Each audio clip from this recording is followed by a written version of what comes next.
Joined right now by Mike DeFries, Information Officer for the Southwest Incident Management Team. Thanks for making time for us. I know you're busy. You've described this fire as complex. Where do things stand as of this morning? Okay, so this morning, with overnight growth, the fire actually is now up to about 190,000 acres. I don't think that's a real shock at this point because of the way the fuels are and the way the winds are. Containment is at 43% on this fire, and that actually jumped up yesterday.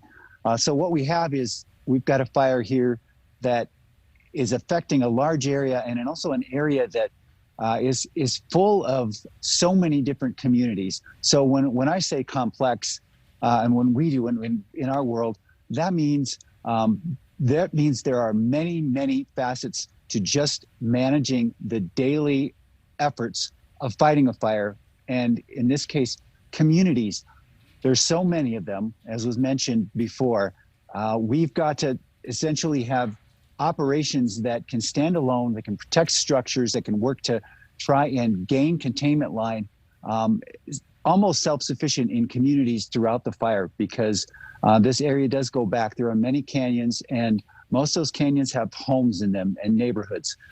A typical wildfire that people might see on a national forest or in BLM land or something along those lines, or state park, it is a lot of land that's burning, and there's an effort to put it out. Here you've got a fire that also involves a lot of communities as well. So that is essentially what makes it complex.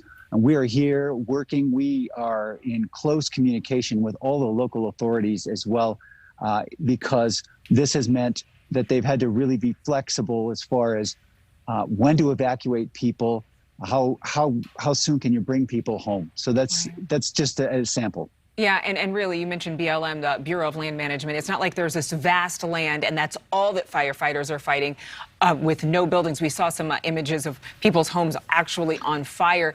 Is there the ability to do water drops right now with how windy it's been? Have you guys been able to do aerial drops? It looks like we're showing some of that video.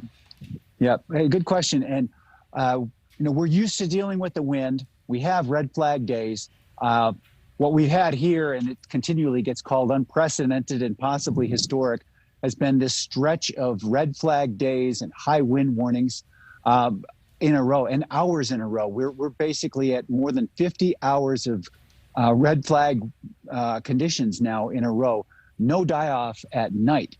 That does extremely limit our ability to use the air resources. Yesterday, they picked a pocket at a time when the conditions are right.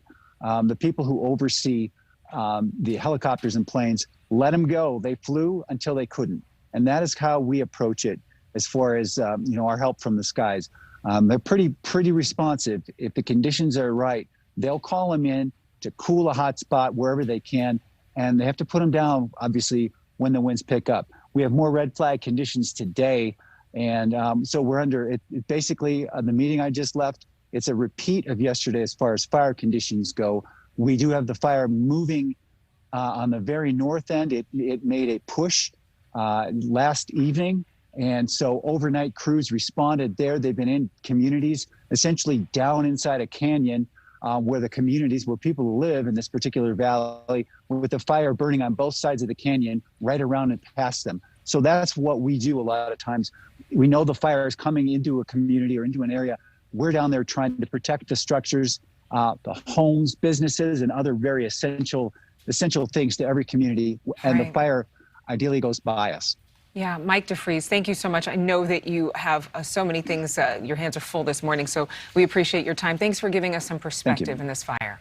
Thank you so much for watching. Make sure to click on the red subscribe button below so you can get more of NewsNation's fact-driven, unbiased coverage.